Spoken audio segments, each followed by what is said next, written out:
Ginamit nyo pa yung war on drugs na yan. Ayaw nyo ng patayan, wala nga kayong ginagawa. Sige, paano ka mananalo? Paano mo mapapahinto yung mga nagdodroga? Paano mo mapapaba yung bilang ng mga biktima araw-araw ng mga taong nagdodroga?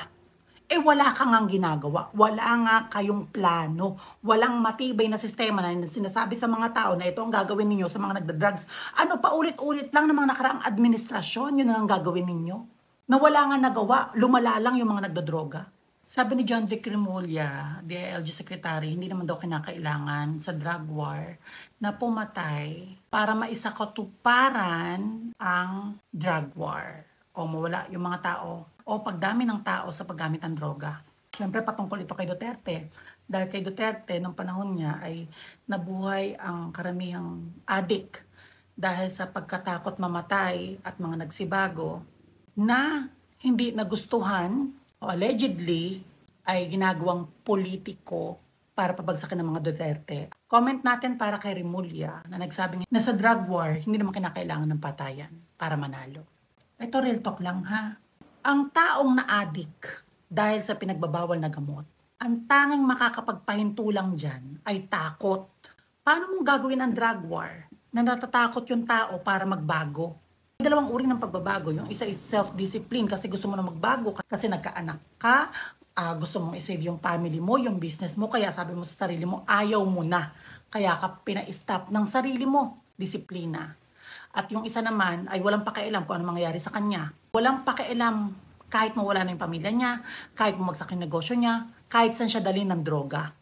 Kahit paulit-ulit mong i-rehab yan, babalik at babalik yan sa dati kung mahina ang disiplina niyan. At ang tanging makakapagpahinto dyan ay ang takot lang na baka mamatay siya dahil sa pagdodroga.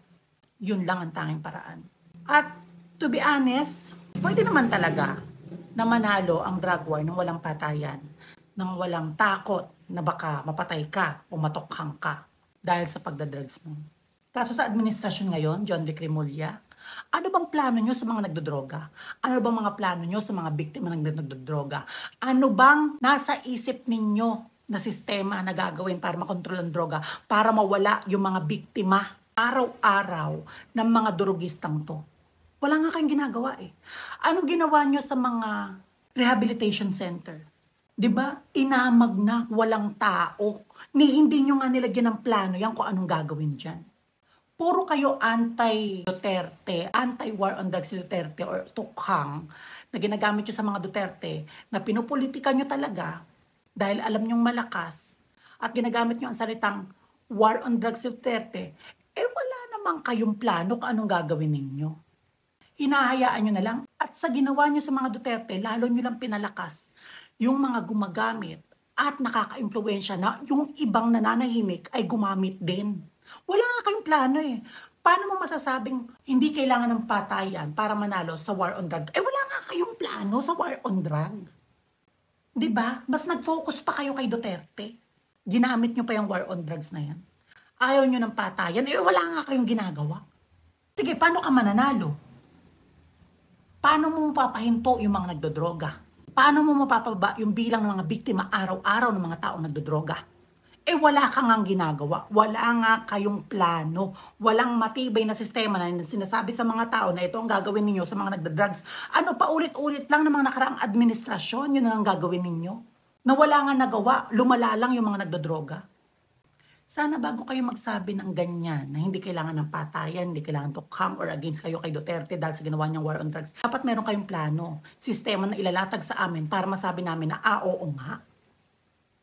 Kaya palang pigilan ng walang ganyang takot sa mga tao.